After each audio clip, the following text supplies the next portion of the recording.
Today I'm going to show you why so many people struggle with fear and anxiety. And then I'm going to show you how to overcome fear once and for all. But first, if you want to continue learning more ways to break through to your next big breakthrough with me, Jeff Teresi, please hit that subscribe button right now. So why do so many people struggle with anxiety and fear? Well, from time to time we are all foolishly fooled into choosing fear over freedom. But imagine for a moment if fear and anxiety were no longer an issue for you. Think of all that you could do. Fortunately, once you understand fear, you have nothing to be afraid of. Let's get clear on fear. While it's instinctual, it's also learned. Regardless, most fear falls under the category of perceived threats. The pivotal word here is perceived. Our ancestors had good reason to fight off an attacking animal, flee from a hangry hippo, or freeze when hearing the sound of a snake's rattle. Long ago, those were legitimate threats. If our fight or flight survival mechanism didn't kick in, we were at serious risk of death. But these days, unless you're living in the wild, it's just no longer the case. Most things we fear are no longer near life-threatening. We simply perceive them to be. Here's a quick crash course on fear. "Jeffrey, stop!" my mom shouted as I pushed the pedal even harder. That was followed by, "I can't believe you just did that." I was 13 years old when my mom gave me permission to drive us to the local bank just up the road. After getting us there in one piece, all seemed well in the world, until it wasn't. When it was time to leave, while backing out, instead of slamming on the brake, I panicked and accidentally slammed on the gas. The poor car, waiting for our spot in the parking lot, never had a chance. Smash! My first crash. I couldn't believe it. My mom couldn't believe it. The guy I rammed into couldn't believe it. It was unbelievable. "What the hell was that?" the stranger's voice yelled as he attempted to assess the damage. "This isn't even my car. It's my father-in-law's car. He's gonna kill me." I was finally earning his trust.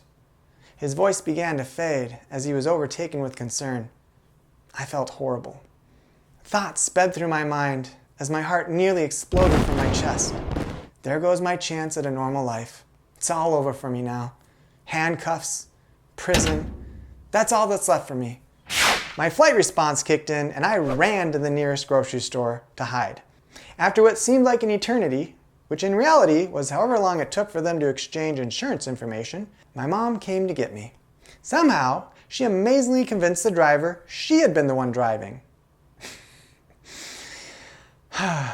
We both learned a lot that day, especially what not to do. Thankfully, things didn't turn out nearly as bad as I thought they would. No handcuffs and no jail time.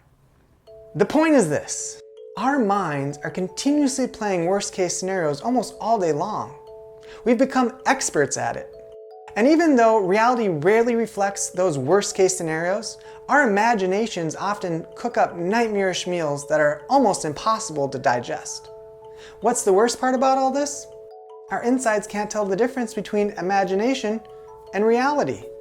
So it's as if we're really experiencing that nightmare over and over again. The same thing happens when we replay bad memories. Our brains tell our bodies it's actually happening. As if it weren't bad enough, it actually happened to us once. No wonder we're so anxious. But watch what happens when we shift our focus. What do you know about focus? For the next minute, if you're in a safe place, I want you to remove any and all distractions and just focus on this exercise on focus. I want you to look around the room and pick an object to focus on that's at least 10 feet away. Got it? Now with your thumb up, I want you to stick out your fist and point it directly at that object so that it almost disappears behind your thumb. Next, without moving your hand, I want you to focus on your thumb for a few seconds. Watch how everything behind it begins to blur. Now keep your thumb there, but focus on the object for a few seconds instead of your thumb. Watch how your thumb begins to blur. Lastly, try as hard as you can to focus on your thumb and the object at the same time. How did it go? Did you notice anything interesting? The point of this exercise is twofold. Number one, you cannot focus on more than one thing at a time. And number two, when you focus on one thing, everything else becomes a blur. Guess what? It's been scientifically proven that fear and gratitude are mutually exclusive, which means you cannot experience fear and gratitude at the same time. Which means if you're filled with worry, full of anxiety, or focused on fear, gratitude is literally out of the picture. When you focus on fear, you cannot focus on gratitude. But now for some good news. This works both ways. If you focus on gratitude, you cannot focus on fear, which leads us to one of gratitude's greatest benefits, namely that when you choose gratitude, you experience freedom from fear. Choosing gratitude furnishes freedom from fear. In addition to science, Scripture even backs this up. Whether you believe in the Bible or not, I find it fascinating that it says, "Do not be anxious about anything, but pray about everything with gratitude, and you will experience God's unfathomable peace." Here's a quick bonus tip. Did you know that anxiety and excitement manifest identically? In other words, your body can't tell the difference between the two. However, if you're like me, you much prefer excitement over nervousness. So with that in mind, the next time you're feeling nervous, simply replace the words anxious or nervous with excited. Rather than think, "Boy, oh boy, am I nervous," think, "Boy, oh boy, am I excited." The change is subtle, but the resulting difference is not. So allow fear to fade out of focus. As you choose gratitude more and more, you experience fear less and less. And with gratitude in your future, fear becomes a thing of the past. If you're not quite sure how to choose gratitude or what it looks like to choose gratitude on a moment-by-moment basis, check out the most attractive trait video I'll have linked in the show notes below and at the end of this video.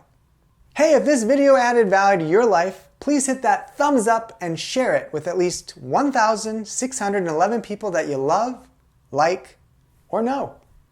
Hello there. Ooh. Oh, I always tend to burp at inopportune times. Okay. Hello, everyone. Why, hello. Let's keep the good vibes going. This is great! To learn more ways to break through to your next big breakthrough, click and watch one of these videos on the screen before they disappear. And never forget, you're not alone, you are loved, and whatever you do, believe in yourself. And if you haven't already, make sure to subscribe. Thanks for watching, and I look forward to seeing you again real soon.